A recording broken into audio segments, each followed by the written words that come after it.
به نام خداوند بخشنده و مهربان. سلام دوستای عزیز، خدا کنه صحتمند و جور باشین.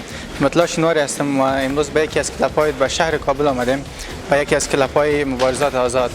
دیگه همه ما شما به این میفهمیم که مبارزات آزاد بلدیت داریم و درباره رشته معلومات داریم و امروز به شما نشان میدیم که چگونه برای از این رشته ورزشکاران تمرین میکنن و چقدر وقت سپری میکنن تا به یک مسابقه آماده باشن. دیگه معلومات کلش از استاد میگیریم و میریم که از گپ میزنیم. با ما باشید.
سلام و خسته نباشید استاد. سلام، خسته نباشید شما.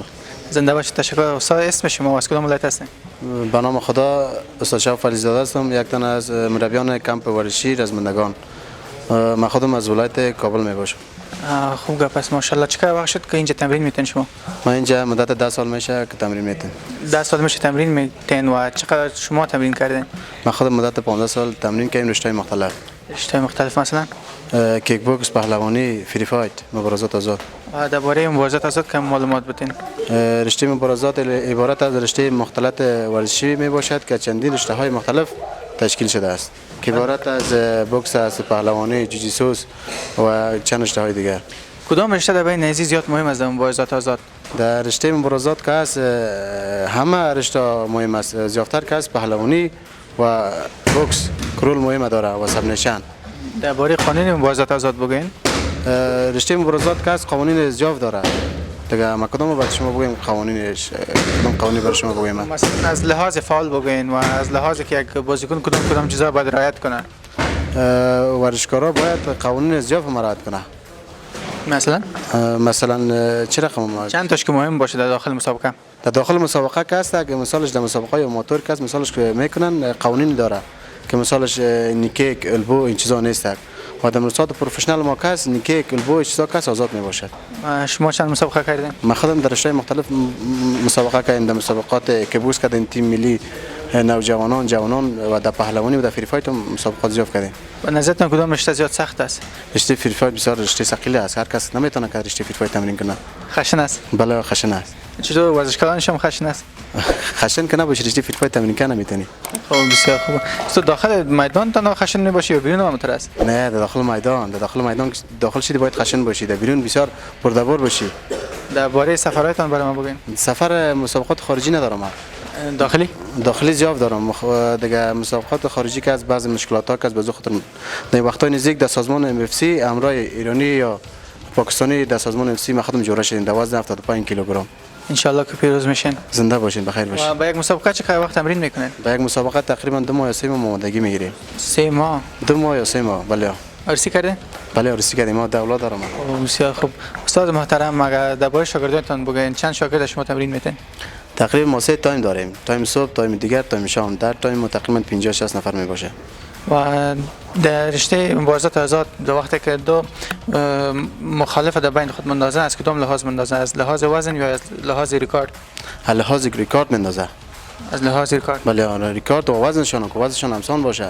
خاطر نباشه که وزن از بالا باشه یا وزن از پایین. تا حال کدام از مسابقه شده پشیمان شده باشین که یک فایتر زده باشین باز پسان گفته باشین ولی زیاد زده میشه؟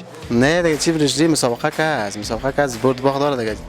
پشیمانی دیگه طبعا آدم جگرخون میشه که یک وطن کم مثال صدمه میبینه طبعا آدم کم چی میشه. پیش از پیش خوبش نمیگین که من میزنم؟ نه خیلی کار نمیگین. هر کس که زحمت زیاف کشیده باشه در داخل قفس اون نتیجهش میگیره. اما پیروز میشه. بله. و در داخل قفس که ببین چی احساس می داشته باشین؟ در داخل قفس که دیگه ما داخل که میشیم احساس برد میکنیم، باید برد کنیم. بغیر از برد دیگه چیز نه؟ نه خیر نه، هدف ما برد باید باشه، برد ببریم مسابقه. بسیار خوب گپ است ماشاءالله. استاد محترم کدام خاطره جالب داشته باشین؟ حالا کم خاطره جالب ندارم، خاطره جالب ما امی است در رشته فری فایت که از کرش خاطره جالب است. کلش ثانیه به ثانیه جالب است. هر لحظهش که خاطره است. تشکر استاد که وقت خود دادین. دیگه وقت تمرین تا نمیگیریم. زنده باشین، بخیر باشین.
الرحیم عبدالواحد جبارزاده هستم، یکی از قهرمان‌های رزمندگان تحت نظر است شاه فضل‌زاده. 8 مسابقه دارم در کارنامه خود بدون هیچ باخت. یک تشکری خاص از استاد شهاب فضلی میکنم که استاد ما همیشه سر ما زحمت میکشه و از ترینر ما استاد پالوان استاد مرزی و پیام خاص به خاطر جوانان نیست که همیشه ورزش کنین تب تلاش ورزش و در سر کارهای خراب و هیچ وقت دست نندازید و همیشه درس و تعلیم کنید. بسم الله الرحمن الرحیم. نوم سلیمان زواک دا او د ننګرهار ولایت څخه یم او د استاد شهاب شاګرد یم او موږ یو خاص مننه د استاد شهاب څخه کوو چې موږ ته تمرین را کړی دا د عمرزی مو ټرینر ده او د ام ام ای رزمندگان کلب څخه یو او همداسې خلکو ته مې دا یو خبره ده چې باید ورزش ښه شی د خلک باید ورزش وکړي او خپل تعلیم هم مخ ته ویښي.